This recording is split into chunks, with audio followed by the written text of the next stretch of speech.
ସକାଳର ବ୍ୟସ୍ତତା ଭିତରେ ଯଦି ଆପଣମାନଙ୍କ ପାଖରେ ବହୁତ ହି କମ୍ ସମୟ ଅଛି ଆଉ କିଛି ଭଲ ସୁଆଦିଆ ବନେଇବା ପାଇଁ ଚାହୁଁଛନ୍ତି ତାହେଲେ ଏମିତି ଚକୁଳି ପିଠା ଆପଣ ବନାନ୍ତୁ ଯେଉଁଟାକି ଇନଷ୍ଟାଣ୍ଟ ବନିଥାଏ ଆଉ ବହୁତ ହି ନରମ ଜାଲିଦାର ଆଉ ଟେଷ୍ଟି ମଧ୍ୟ ବନିଥାଏ। ଆପଣମାନେ ଦେଖିପାରୁଥିବେ କେତେ ବଢ଼ିଆ ଭାବରେ ଜାଲିଦାର ହେଇଛି ଆଉ କେତେ ନରମ ମଧ୍ୟ ହେଇଛି। ତ ଚାଲନ୍ତୁ କେମିତି ତିଆରି ହେଉଛି ଦେଖିନେବା। ତ ପ୍ରଥମେ ଏମିତି ଗୋଟେ ମାପ କରିକି ସବୁ ଜିନିଷ ଆପଣ ନେବେ ଯେଉଁଟାକି ପରଫେକ୍ଟ ବନିବ। ତ ଏମିତି ଗୋଟେ ଗିନା ନେଇଛି ଆଉ ତା ଦେହରେ ଗୋଟେ ଗିନା ମୁଁ ଏଠି ସୁଜି ନେଇଛି। ଆପଣଙ୍କ ପାଖରେ ମୋଟା ପତଳା ଯେମିତିଆ ବି ସୁଜି ଥାଏ ତା ଆପଣ ନେଇପାରିବେ। ତ ଏବେ ସେଇ ଯେଉଁ ମାପଟା ଆମେ ନେଇଥିଲେ ସେଇ ମାପରେ ମାପିକି ମୁଁ ଏଠି ଅଧ ଗିନା ଚୁଡ଼ା ମଧ୍ୟ ନେଉଛି।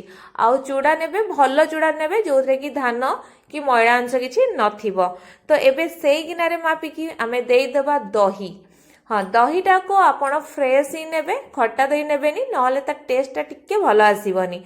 ତ ଏବେ ସେଇ ଗିନାରେ ମାପିକି ଆମେ କ'ଣ କରିଦେବା ନା ଗୋଟେ ଗିନା ସେଥିରେ ପାଣି ଦେଇଦେବା।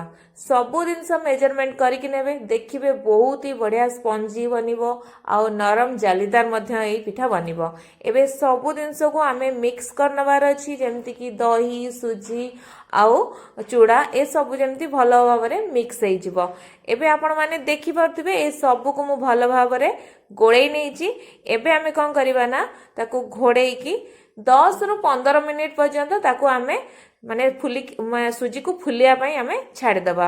ଏବେ 10 ମିନିଟ୍ ପରେ ମୁଁ ଆପଣମାନଙ୍କୁ ଦେଖାଉଛି ସବୁତକ ପାଣି ଆମର ସୁଜି ଆଉ ଚୁଡ଼ା ସୋକ୍ କରି ନେଇଛି। ତ ଏବେ ଆମେ କ'ଣ କରିବା ନା ଗୋଟେ ମିକ୍ସି ଜାର୍ ନେବା ଆଉ ସେ ମିକ୍ସି ଜାର୍ରେ କ'ଣ କରିବା ନା ସବୁତକ ବ୍ୟାଟରକୁ ବା ଯେଉଁ ସୁଜିକୁ ଆମେ ଏଥିରେ ପକେଇଦେବା। ତ ଆପଣମାନେ ସବୁବେଳେ ଏଠି ଟିକେ ବଡ଼ ବାଲା ନେବେ ଯେଉଁଥିରେ ଆପଣ ପିଠା ବନାନ୍ତି ନା ସେଇଥିରେ ହିଁ ନେବେ, ଗ୍ରାଇଣ୍ଡ କରିବା ପାଇଁ ସୁବିଧା ହେବ। ତ ଏବେ ସେଥିରେ ଆମେ ଅଳ୍ପ ପାଣି ଦେଇଦେବା ଆଉ ଆକୁ କ'ଣ କରିବା ନା ପୁରା ଚିକ୍କଣ ଭାବରେ ଆମେ ଗ୍ରାଇଣ୍ଡ କରିକି ନେଇ ଆସିବା। ଏବେ ମୁଁ ଆପଣମାନଙ୍କୁ ଟିକେ ଦେଖାଉଛି ଏ ଯେଉଁ ବ୍ୟାଟରଟା ଆମର ଟିକେ ଗାଢ଼ା ବନିଛି, ଆପଣମାନେ ତାର କନସିଷ୍ଟେନ୍ସି ଦେଖିପାରୁଥିବେ। ତ ଏବେ ଆମେ ଆଉ ଟିକେ ଆକୁ ପତଳା ବନେଇବା। ତ ସେଥିରେ ମୁଁ ଦେଇଦେଉଛି ଅଳ୍ପ ଟିକେ ପାଣି ଆଉ ସେଥିରେ ପକେଇ ନେବା ଆମେ ସ୍ୱାଦ ଅନୁସାରେ ଲୁଣ। ତାପରେ ଆମେ ୟାକୁ ଭଲ ଭାବରେ ମିକ୍ସ କରିନେବା। ଆପଣ ଟିକେ ବଡ଼ ଜାଗା ନେବେ, ମୁଁ ଏଠି ଟିକେ ଛୋଟ ଜାଗା ମୋର ହେଇଗଲା ତ ଆପଣଙ୍କୁ ଗୋଳେଇବା ପାଇଁ ସୁବିଧା ହେବ। ଏବେ ଆପଣମାନେ ଦେଖିପାରୁଥିବେ ୟାର କନସିଷ୍ଟେନ୍ସି କେମିତି ଅଛି। ବାସ୍ ଏଇଭଳିଆ କନସିଷ୍ଟେନ୍ସି ୟାର ରହିବା ଦରକାର ଆମେ ଏଠି ଯେଉଁ ଚକୁଳି ପିଠା ବନେଇବା। ତ ଏବେ ମୁଁ ସେଥିରେ ଦେଇଦେଉଛି କ'ଣ, ଯେହେତୁ ମୁଁ ଇନଷ୍ଟାଣ୍ଟ ବନାଉଛି ତ ଏଠି ଅଧା ଚାମଚ ଟିକେ କମ୍ ଦେଇଦେଉଛି ଇନୋ ଆଉ ତାକୁ ଆକ୍ଟିଭେଟ୍ କରିବା ପାଇଁ ତା ଦେହରେ ଟିକେ ପାଣିକୁ ଛିଞ୍ଚି ନେଉଛି। ଏବେ ଇନୋ ପକେଇଲା ପରେ ତାକୁ ଭଲ ଭାବରେ ଟିକେ ଗୋଳେଇ ନେବେ, ବେଶୀ ସମୟ ଗୋଳେଇବା ଦରକାର ନାହିଁ। ବାସ୍ 1 ରୁ 2 ମିନିଟ୍ ଭିତରେ ତାକୁ ଭଲ ଭାବରେ ଖାଲି ଫେଣ୍ଟି ନେବେ, କାହିଁକିନା ଇନୋ ଗୋଳେଇ ସାରିଲା ପରେ ୟାକୁ ଆଉ ଆମେ ରଖିବାନି, ଫଟାଫଟ ୟାକୁ ଆମେ ଚକୁଳି ପିଠା ବନେଇବା, ନହେଲେ ସେଇଟା ଆମର ଭଲ ଭାବରେ ଫୁଲିବନି।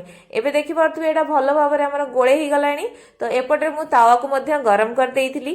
ତ ଏବେ ଆମେ କ'ଣ କରିବା ନା ସେଥିରୁ 2 ରୁ 3 ଡଙ୍କି ନେଇଯିବା ଆଉ ଆମକୁ ଯେତିକି ଦରକାର ଟିକେ ଏଇଟା ଉତ୍ଥପମ ସାଇଜ୍ର ହେଲେ ହିଁ ଭଲ ଲାଗେ।